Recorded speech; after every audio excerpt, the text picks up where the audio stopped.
Tensions in the Middle East remain high, but for now, US President Donald Trump has put plans for a major military escalation against Iran on hold. The decision came after a high-level meeting with senior advisors and cabinet members, where military officials warned that expanding the conflict could significantly weaken America's air defense and increase the risk of a wider regional war.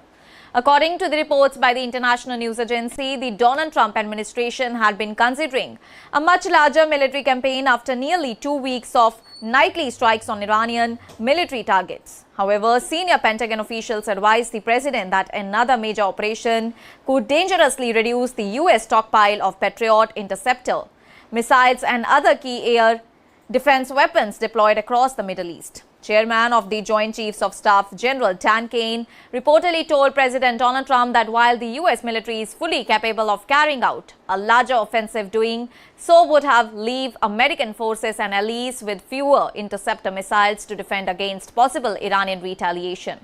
Patriot missile systems have played a crucial role in intercepting Iranian ballistic missiles and drones targeting US military bases and allied nations in the region. Reports indicate that by the end of April, the United States had already deployed more than 1,200 Patriot interceptor missiles. Military officials warn that inventories are becoming increasingly strained, raising concerns about America's ability to sustain a prolonged conflict if the fighting intensifies. The White House also discussed the broader consequences of expanding the war. Officials reviewed the risk of a prolonged regional conflict, threats to Gulf allies, disruptions to global energy supplies, rising oil prices, and further instability in the international markets.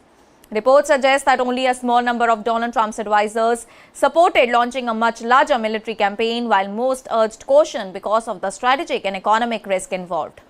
Although the president has delayed a broad offensive, the US military remains on high alert, and additional troops, weapons and logistical support have already been deployed across the Middle East, and commanders continue preparing contingency plans should the situation deteriorate. Military planners have reportedly identified several potential targets, including Iranian radar installations, missile launch sites, naval assets and key military infrastructure.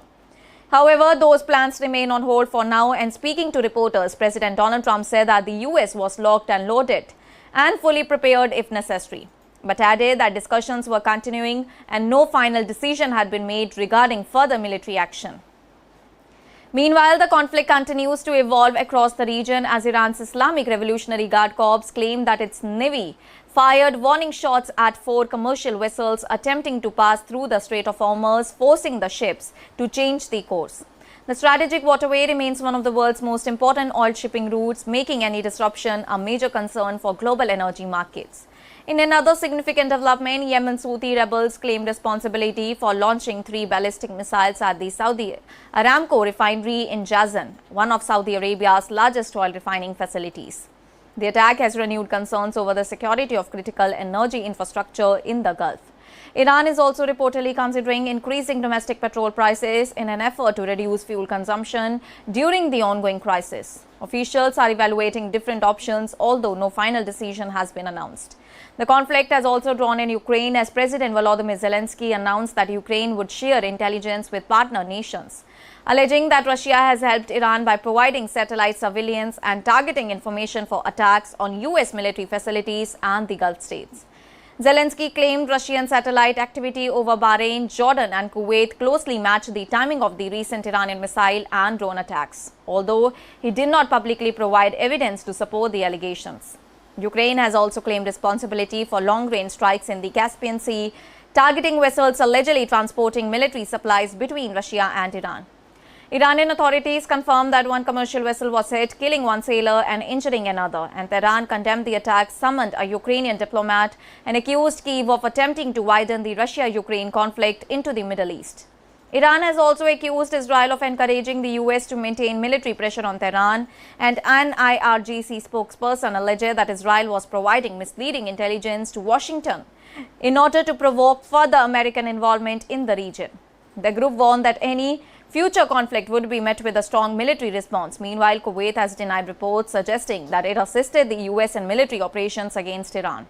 The Kuwait government said that it neither participated in attacks nor allowed its territory, airspace or waters to be used for military action against Tehran. And despite the temporary pause in large-scale US strikes, military analysts say that the situation remains highly volatile.